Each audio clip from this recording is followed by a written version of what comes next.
രത്നഗിരി ഇത് കണ്ടു കഴിഞ്ഞാൽ ഞാൻ ആദ്യം പെട്ടെന്ന് വിചാരിച്ചത് ഒരു ഷോപ്പാണെന്നാണ്, പക്ഷെ അതൊരു ടാക്സി ആണ് നോക്കിക്കേ. അപ്പൊ ഫ്രണ്ട്സ് ഞങ്ങൾക്ക് റൂം കിട്ടിയിട്ടുണ്ട്. പിന്നെ അപ്പൊ ഒന്ന് നൈറ്റിലൊന്ന് കറങ്ങാച്ചിട്ടൊന്ന് പുറത്തേക്ക് ഇറങ്ങിയതാണ്. ഗൈസ്, മഹാരാഷ്ട്രയുടെ വീതികളിലൂടെ പട്ടാപകലെ ഇറങ്ങി നടക്കുന്ന എലികളെ കണ്ടോ നോക്കിക്കേ. പുറത്ത് പോയ സമയത്ത് ഒറ്റ ഷോപ്പില്ല എന്ന് പറയാൻ കാരണം ബിൽഡിങ്ങിന്റെ ഒരു അവസ്ഥ നോക്കിക്കേ നിങ്ങൾ കണ്ടോ. നമ്മളെ കേരളത്തിലൊക്കെ എവിടെയെങ്കിലും ബിൽഡിങ്ങുകൾ ഇങ്ങനെ കിടക്കുമോ ഇത്രയും മോശമായിട്ട്? അത് ടൗണില്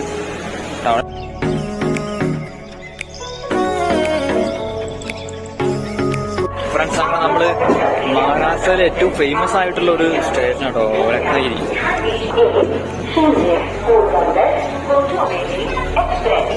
പിന്നെ ആ ബാക്കിൽ കാണുന്നൊക്കെ ഗോഡൌൺ ആണ് തോന്നുന്നു കേട്ടോ. ഗോഡൌൺസ് അതന്നെ ഗോഡൌൺ. അല്ലെങ്കിൽ മികച്ചൊരു അപ്ഡേഷൻ ഒന്നും പറയാനൊന്നുമില്ല.